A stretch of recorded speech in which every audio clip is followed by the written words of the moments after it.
درنو زده کوونکو ستړي مه شئ په سلام امینه درته ښه راغلاست وایم په دې هیله چې راته روغ جوړ او خوشحاله وئ. ګرانو زده کوونکو نن بیا زموږ تاسو درس دی انسان. د انسان په اړه به خبرې کوو، د انسان د ارزښت په اړه، د انسان د خلقت په اړه، د انسان د شتمنیو په اړه به خبرې کوو. خو مخکې له دې چې خبرې وکړم لومړی راځم دې ته له تاسو لنډې لنډې پوښتنې کوم.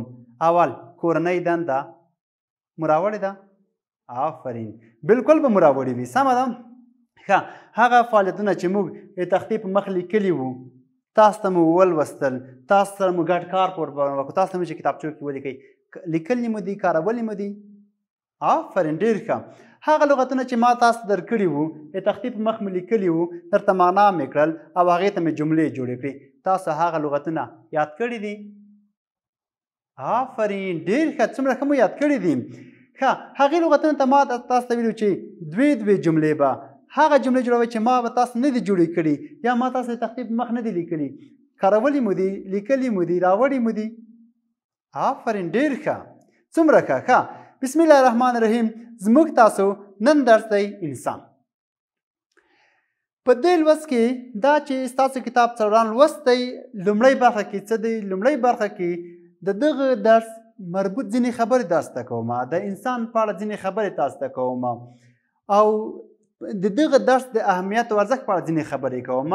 وروسته له هغې څخه به موږ تاسو بیا وروسته کتاب ته لاړ شو، درس به وایو، لغتونه به معنا کړو، تشریح به کاریو په خپل ځای باندې، سمه ده؟ ښه، اوس راځم لومړی تاسو نه پوښتنه کوم چې آیا انسان هم حیوان دی یا انسان د حیواناتو له جملې څخه راځي؟ آفرین، ښه، انسان څه ډول حیوان دی؟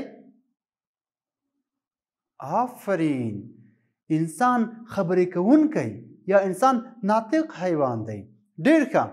ښه، انسان څه ورته ویل شوي انسان ته؟ آفرین، انسان ته اشرف المخلوقات ویل شوي دي. ګورئ، موږ تاسو چې کله د انسان کلمه اورو ورسره د انسانیت کلمه هم اورو. انسانیت کلمه هم ورسره اورو که نه؟ ډېر خلک به لیدلي وي وایي پلانکي والا ډېر ښه انسانیت درلودو، که نه؟ وایي هغه هېڅ انسانیت نه لري، که نه؟ خو موږ تاسو باید په دې باندې پوه شو چې انسان څه معنا، انسانیت څه معنا. صحیح دی. ګورئ، انسان عقل لري، انسان خبرې کولی شي، انسان زده کړه کولی شي، انسان داسې کار کولی شي چې هم د خپل ځان دپاره، هم د خپل کورنۍ دپاره، هم د خپل کلي دپاره، هم د خپلې ټولنې لپاره ګټور تمام شي. سمه ده. که چیرې موږ تاسو د حیواناتو ډلې ته وګورو، ټول حیوانات حرکت هم کولی شي او ټول حیوانات خوراک هم کولی شي. صحیح دی. خو مګم هغه فکر نشي کولی، هغه ذکاوت نه لري. او انسان چې خپله پیدا شوی دی د کوم هدف دپاره پیدا شوی دی؟ بسم الله الرحمن الرحیم. وما خلقت الجن والانس الا لیعبدون. وایي چې ما انسانان پیریان نه دي پیدا کړي خو د خپل عبادت لپاره مې پیدا کړي. دا خدای جل جلاله وایي چې ما انسانانو پیریان یا پیریان انسانان نه دي پیدا کړي خو مګم د عبادت لپاره مې پیدا کړي. عبادت څنګه؟ آیا ټوله ورځ ته قرار جماعت کې کښېنئ یا ټوله ورځ همدا ګوشه نشیني وکړي، قرار کښېنئ تسبیح د لاس کې؟ نه، هغه ډېر ضروري دی، هغه اولیت لري، هغه زموږ تاسو مقدسات دي، هغو ته احترام کوو، هغه خپله عملي کوو. خو مګم موږ تاسو باید خپل کار هم وکړو، خپل رزق هم پیدا کړو، خپل ماشومان هم باید وروزو، د خپلو ماشومان دپاره تعلیم زمینه هم برابره کړو، که نه؟ نورو ته هم تعلیم وښیو، که نه؟ هغه څه چې مثال موږ تاسو په وس کې وي نور پورې باید ورسوو، نور ملت ته، نورې ټولنې ته، نورو خلکو ته، راتلونکو نسلونو ته موږ تاسو باید ګټه ورسېږي. دا ټول خپله په عبادت کې حسابېږي. و نیت صاف منزل آسان. نو موږ تاسو باید څنګه کوو؟ اصلي هدف د موږ تاسو باید معلوم وي. مثال، زه کار کوم، مثال درته وایم، زه کار کوم د دې دپاره چې زه خپل اولاد ته حلال رزق پیدا کړم، زه کار کوم د دې دپاره چې زه د خپل زده کړې تر نورو پورې ورسوم، دا زما مسؤلیت دی. صحیح ده؟ زه کار کوم د دې دپاره چې نور ته به ښه لار وښیم. هدف زما معلوم شو. صحیح ده؟ هدف مې معلوم شو. کله چې هدف نیک و نو خدای پاک به ماته اجر راکړي، په عبادت کې به راته حسابوي. صحیح دی؟ نو موږ تاسو هم باید دې شي ته ډېر فکر وکړو. ګورئ انسانان په خپلو منځونو کې باید څه ډول رفتار رویه وکړي، څه ډول اعمال وکړي، څه ډول کردار وکړي، څه ډول د همسایه حقوق دی، د ګاونډي حقوق، د مور پلار حقوق، د مشرانو حقوق، د استاد حقوق، د کشرانو هغه کوم اصول چې ورته ټاکل شوي په هغو باندې هغه شفقت او مهرباني دا ټول باید په نظر کې ونیول شي. صحیح دی؟ د بل چا حق باید ونه خورو، ځکه موږ تاسو خو انسانان یو، موږ تاسو خدای پاک عقل راکړی دی، موږ تاسو خدای پاک ذکاوت راکړی دی، پوهه یې راکړې ده، هوښیارتیا یې راکړې ده.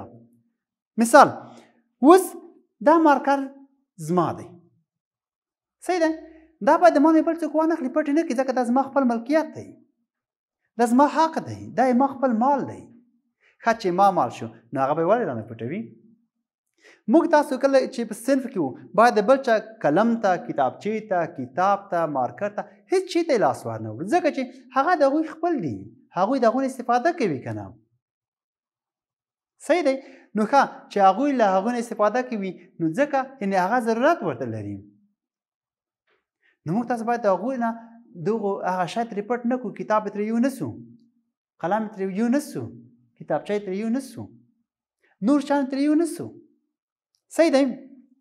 ما تاسو دلته ځینې شیان نښلولي دي. صحیح دی؟ ګورئ لومړی حدیث شریف د نبي صلی الله علیه وسلم فرمایي وایي کله چې دوه مسلمانان د یو بل سره مصافحه کوي نو د یو بل تر جدا کېدو وړاندې الله جل جلاله د هغوی ګناهونه معافوي. ګورئ یو څوک له بل چا سره خفه دی، صحیح ده؟ که چېرې دا خفګان ګورئ اول خو موږ تاسو باید ووایو هر کار چې کوو هر کار هغه هم باید د خدای رضا په نظر کې نیولې وي. که چېرې یو چا سره خفګان هم کوئ د خدای د رضا دپاره یې کوئ، که چېرې دوستي ورسره کوئ د خدای د رضا دپاره کوئ، که چېرې دښمني ورسره کوئ د خدای د رضا دپاره یې کوئ. صحیح ده؟ خو که چېرې د یو بل مسلمان ورور سره موږ تاسو خفګان کوو، که چېرې دا خفګان له 3 ورځو څخه وروسته ډېر شي نو موږ تاسو ته ډېر زیان رسوي. نبي صلی الله علیه وسلم فرمایي چې هغه څوک چې دوه کسان له یو بل سره مصافحه کوي که نه روغبړ کوي، لاس ورکوي، ستړې مشي کوي، نو کله چې دوی له یو بل څخه روان شي مخکې له روانېدو څخه خدای پاک ورته ټول ګناهونه معافوي. ګورې دومره ګټه ده کې دا څه دی؟ دا انسانیت دی. زه چېرې ځم هلته ګورم مشران ناست دي، ښه خلک ناست دي، استادان مې ناست دي، ورته السلام علیکم ورحمت الله وبرکاته. دا ګوره دا اصلا د انسانیت غوښتنه ده، دا د اسلامیت غوښتنه ده. صحیح دی؟ بل دلته مې لیکلي وایي ستاسو ژوند به هغه وخت ښکلی او خوږ شي چې فکر، چلند او خبرې مو ښې وي. دا په چی کې کېږي؟ دا په انسانیت کې کېږي. دا څوک کوي؟ دا انسان کوي. ګورئ انسان اشرف المخلوقات پیدا شوی دی. صحیح دی؟ انسان له نورو حیواناتو څخه دا بهتري لري چې هغه اشرف المخلوقات دی، هغه ناطق دی، هغه خبرې کوونکی دی، هغه عقل درلودونکی دی، هغه ذکاوت درلودونکی دی. ګورئ که چېرې دغه دنیوي کارونه وي، که چېرې سخت کارونه وي، خو موږ تاسو دغه نور حیوانات چې دي هغه ځینې داسې دومره سخت کارونه کولی شي چې انسان د خپل ځان په واسطه ډېر سختۍ به کوي یا بیخي کولی نه شي. خو مګم انسان د خپل عقل او فکر او پوهې په واسطه ډېر داسې کارونه کوي چې ډېر غټ حیوانات نه شي کولی، ځکه انسان اشرف المخلوقات، انسان عقل درلودونکی دی. ګورئ صحیح ده؟ بل چې دی دلته مې لیکلي اخلاق. اخلاق هغه څه دي چې هغه د انسانیت لپاره تر ټولو مهم جز دی. حیا چې دا تر ټولو مهم جز دی. امانتداري چې تر ټولو مهم جز دی. صحیح دی؟ یعنې دا باید څنګه وي؟ دا باید موږ تاسو کې موجود وي. موږ تاسو شخصیت چې کله جوړوو نو موږ تاسو دا باید ولرو. ګورئ دلته د اخلاق څه راغلي؟ وایي اخلاق داسې تجارت دی. ښه ورته غوږ ونیسئ. اخلاق داسې تجارت دی چې هیڅ سرمایه نه غواړي خو ګټه یې دومره ډېره ده چې د دنیا ټول شتمنان به دی غلامان وي صحیح دی ګورئ څه وایي اخلاق هغه سرمایه ده چې هغه سرمایه ده چې هیڅ پیسې نه غواړي صحیح دی هغه ګټه چې هیڅ پیسې نه غواړي که چېرې موږ تاسو تجارت کوو نو موږ تاسو باید مخکې له مخکې خپلې پیسې ور تیارې کړو اماده یې کړو چې یو کار ورباندې وسنوي په تش لاس باندې چې کېږي په تش جیب چې کېږي کله کېږي تاسو کړي دي تاسو داسې کړي چې لاړ شئ هلته دوکاندار ته ورته وایي چې ما ته دغه د 1 کیلو بوره راکړه ورته ویلي مو دي هغه یې چې پیسې راکړه ته چې پیسې را سره نشته هغه ممکن داسې څه کړي چې قرض هم درسره ونه کړي که دې ونه پېژني قرض هم نه درسره کوي که نه نو خوښې خو څوک چاته شی نشي ورکولی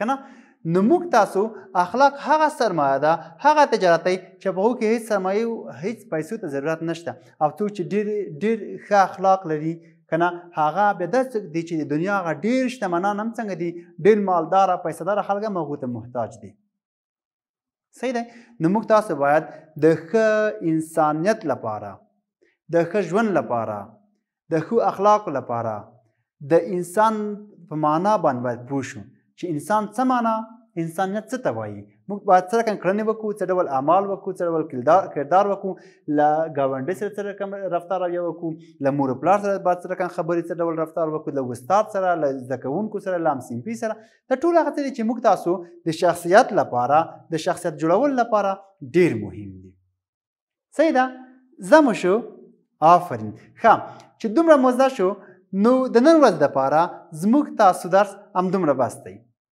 راتلونکي ساعت کې به انشاءالله خپله لاړ شو درس به وایو د کتاب چې کې راغلي دي سمه ده په هغو به مکملې خبرې وکړو او وروسته هغو څخه به کوم لغتونه چې تاسو نه پوهېږئ هغه به هم راواخلو هغه به هم درته معنا کړو جملې به هم ورته وکاروو او تر څو پورې تاسو ښه ورباندې پوه شئ نو تاسو مو د کتاب همدغه درس انسان چې دی خپله مو یو ځل له ځان سره ووایئ کوم لغت چې نه پوهېدئ لاندې خط رې کش کئ په خپلو کتابچو کې ولیکئ چې ما کله تاسو ته معنا کولو تاسو به یې معنا په خپلو کتابچو کې درسره ولیکئ تر بیا پورې په خدای سپارم ښې چارې